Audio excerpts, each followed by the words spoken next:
Ay nako, kahit puro putik yung mukha mo, ang ganda-ganda mo pa rin. Kaya huwag kang makikinig yun sa nanay mo, okay? Siguro inggit lang yun sa'yo kasi mas magaling ka sa kanya. Eto na! Banlaw time! Ay, tubig! Ito lang. Ay lang. Hindi ko pa nasugat. Uy! Putik!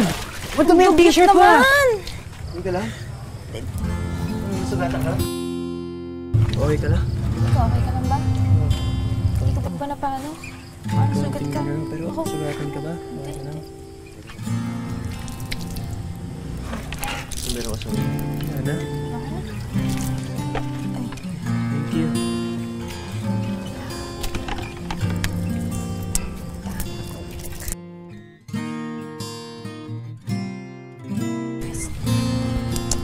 Pinapawisan ko po. Ang init kasi yung ba yung haircut mo?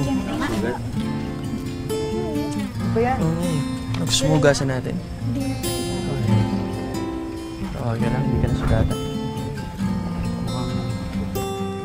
Hindi ka na nga, Zef. Mauna ka na maligo sa banyo. Okay lang ba, Ash? Mauna na si Zef. Oh, okay naman. Lagi naman. Halika na.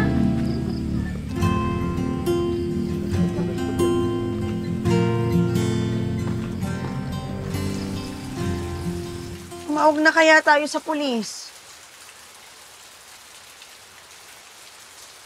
Anak! Ano nangyari? Bakit hindi ka sumasagot? Sorry po. Kakatapos lang po namin gawin yung group project. Hindi na po namin namalayan yung oras. Sorry po.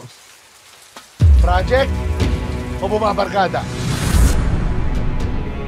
Hindi po. Gumagawa po kami ng crafts fair sa TLE, promise. Promise po. Ganun kayo katutok sa ginagawa ninyo na hindi nyo man lang masilip yung mga cellphone nyo? Nag-cellphone pa kayo? Bert, hayaan mo na. Weekend naman at lalaki naman yung anak natin. Ayan, ganyan yung ginawa natin kay Jerome. Ano nangyari kay Jerome? Ano nangyari sa kuya mo? Mismo. Mahal. Hindi naman magkapareho yung bunso natin at ang kuya niya. Tinan mo nga, nag-aaral mabuti. Gumagawa ng project. Hindi naman bumabarkada eh. At hindi nagmumusika. Kaya na, nag-aral ka mabuti nga. Para mataas ang grades mo.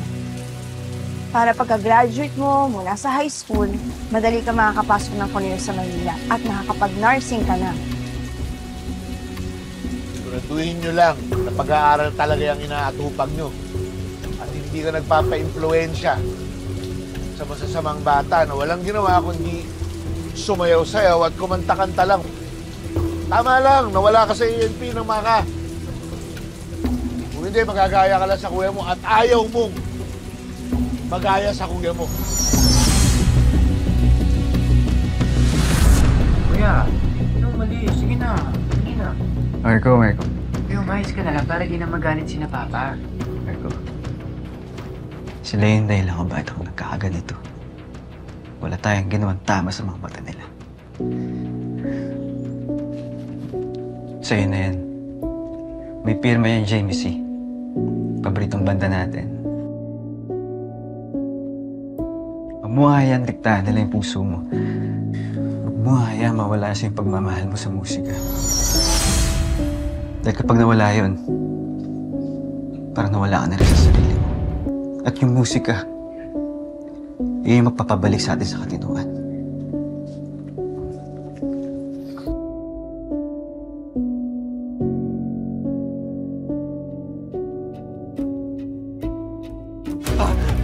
Tama na!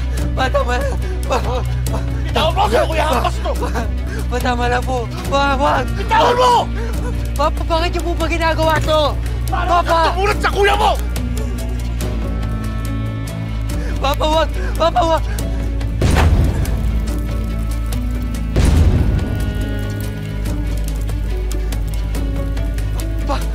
Pawagin! Pawagin! Tignan mo nangyari sa kuya mo! Pawagin! Nakasok sa paso-paso na! Pawagin! Ano nangyari? Naglayas! Sa palagay mo ano mangyayari sa kanya? Sa kinabukasan na! Pero, bakit? Walang pero, Marco! Walang pero! Dahil sa musika na wala kuya mo! Nabaliw! Huwag mong antayin magaya ka sa kuya mo.